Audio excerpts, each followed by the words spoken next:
안녕하십니까. 진박 야부리 TV의 야부리진 야부리 박입니다.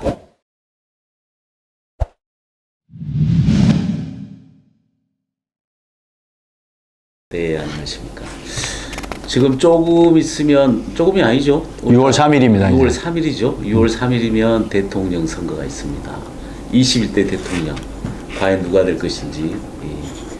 국민의 관심사들이 많죠. 네. 그래서 선거가 끝나면 바로 6월 4일 날 이제 새로운 정부가 출범을 하잖아요.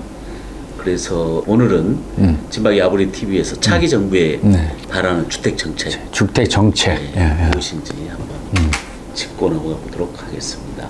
지금 주택 시장을 잠깐 보면 뭐 여러 가지 좀 특성들이 나타나요 보니까 첫 번째 우리가 볼 수 있는 것은 수도권 집중 현상이 굉장히 강력하게 일어나고 있어서 아주 특히 요즘 강하죠 지금. 네. 지방 소멸은 또 한쪽에서는 지방 네.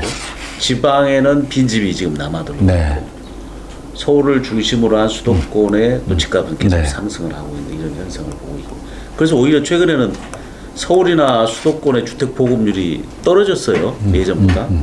뭐 전국적으로는 올라갔지만 그러다 보니까 수도권에 있어도 주거비 상승률은 상당히 높아져가고 있고 또 최근 보면 그 분양이나 어떤 준공 물량들이 지금 줄어들고 있잖아요. 갈수록. 그렇죠. 또 한편에서는 노령화가 진행되고 있고 또 이 주거 문제에 곁들여 가지고 또 한 가지 우리가 살펴볼 것은 지금 저출산 이것도 주거 문제가 큰 문제입니다 사실은. 우리가 이런 현황들을 한번 살펴보면서 차기 정부에게 우리가 어떤 주택 정책이 실현됐으면 하는 그런 바람을 좀 논하는 시간을 좀 갖도록 하죠.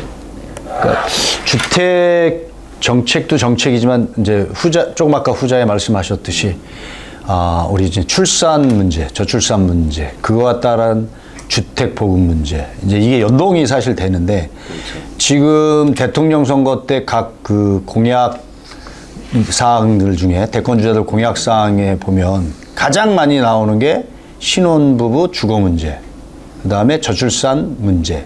근데 이게 어떻게 보면 이제 하나로 돌아가지 않습니까? 우리 선진국의 뭐 사례들을 보면 집 문제가 해결이 돼야 뭐 다른 문제가 해결이 되는 거거든요. 뭐 집 문제가 해결이 안 되는데 아이를 어떻게 낳을 것이며 어떻게 또 양육을 할 것이냐 이런 문제예요. 그래서 요번에 대통령들이 공약한 그러한 문제들이 지금 오늘 저희가 언급하고자 하는 주택 정책에 이제 맞물려서 같이 돌아간다라는 거, 그 부분을 좀 오늘 좀 말씀을 좀 드리도록 하겠습니다. 네. 제가 이제 가장 그 우선적으로 좀 생각해 봐야 될 게 이제 공급인 것 같아요. 주택 공급은 뭐 끊임없이 좀 진행이 돼야 되는데 지금 상황을 보면 전국적인 상황을 보더라도 좀 주택 공급이 이게 우리가 분양이나 입주 물량으로 중요하게 보거든요. 그렇죠. 뭐 인허가를 놨다 하더라도 뭐 상황이 안 좋거나 사업이 못 갈 경우에 또 정비 사업 같은 경우 또 주민 갈등이나 조합 갈등, 시공자 간의 갈등, 공사비 상승 뭐 이런 것 때문에 굉장히 장기화된단 말이죠. 그래서 우리가 수치를 볼 때 가장 중요한 건 분양 물량 또는 입주 물량이라는 생각이 들어요. 그렇죠. 근데 지금 최근 들어서 보니까 입주 물량이 굉장히 줄어들고 있고 특히 내년 같은 경우는 한 20만 호 전국적으로 수도권이 한 10만 호, 한 15만 호 그죠? 서울은 올해가 4만 호 좀 넘었는데 내년에는 입주 물량이 거의 반토막이에요. 2만 호. 그래서 이런 지금 분양 물량이나 준공 물량이 현저하게 떨어지고 있는데 물론 그 원인은 뭐 공사비 상승이나 여러 가지 요인이 있겠죠. 이러한 마당에 우리가 주택 공급을 어떻게 해나갈 건지 이게 굉장히 중요한 이슈입니다. 몇십 년간의 통계를 보면 주택 입주 물량이 전국적으로 보면 한 30만 호 정도로 매년 입주가 가능해야 되거든요. 그렇죠. 36만 가구 뭐 내외 됐을 때 30만 호에서 40만 호. 그리고 수도권은 한 20만 호에서 30만 호. 서울은 한 8만 호. 이게 이제 지속적으로 공급이 돼야 돼요. 뭐 이 주택 시장 가격 출렁거리면 상관없이 그래야만이 이제 새로운 주택에 사람들이 입주를 하면서 이게 자연스럽게 돌아가고 또 건설 경기도 적절한 수준에 이제 살아가는데 지금 전혀 그렇지 못하고 있습니다. 이 문제를 어떻게 해결해야 될지. 지금 이제 공급이 이제 아까 30에서 40만, 뭐 수도권 8만, 뭐 이제 말씀하셨는데, 8만. 예, 예. 그런데 그 전에 이제 우리가 정책을 보면 이 문재인 정부 때 또 주택 정책이나 이런 것들이 굉장히 이제 규제 정책이 많았잖아요. 그럼에도 불구하고 부동산 시장은 화랑이었고 부동산 가격은 올라가는 상황이 연출이 됐고, 이제 그러다 보니까 이게 규제 정책이 뭐 36가지인가 나왔음에도 불구하고 문재인 정부 때에 주택 가격은 상승을 하고 주택 시장은 화랑이었다.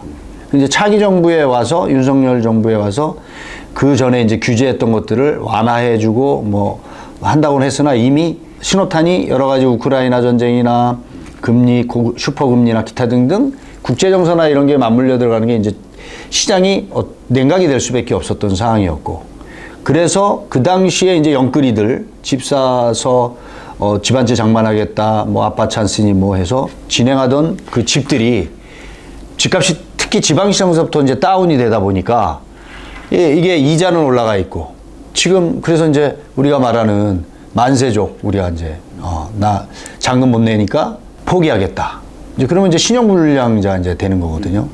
그래서 이러한 이제 순환 중에 악순환 중에 이제 어떤 한 부분에 와 있는데, 그렇다고 해서 공급을 실수요자들을 위한 공급을 멈출 수는 없지 않습니까? 저 수도권과 서울에서는 3기 신도시 만들어서 그 전에 서울과 2기 신도시와 중간에 3기 신도시 들어간 게 많아요, 사이트가. 그러니까 결국은 3기 신도시를 만들어서 공급하고자 했던 공급의 대부분이 신혼부부나 청년들이나 뭐 임대주택이나 이게 이제 강했거든요. 이번 정부에서도 아마 그 강력하게 이제 신도시에 아마 그 신혼부부들을 위한 이제 입주 물량이나 이런 것들을 더 늘릴 거라고 봐요.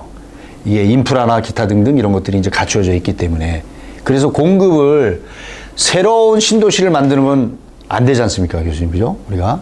그러면 구도심, 그 다음에 이제 3기 신도시, 이제 이 안에서 공급 물량을 빨리 늘릴 수 있는 것들을 해법을 찾아야 되지 않을까, 이제 저는 맞습니다. 그렇게 생각을 합니다. 예. 지금 그렇지 않아도 이제 문재인 정부에서 시작한 그 3기 신도시가 한 17만 호 되거든요. 네.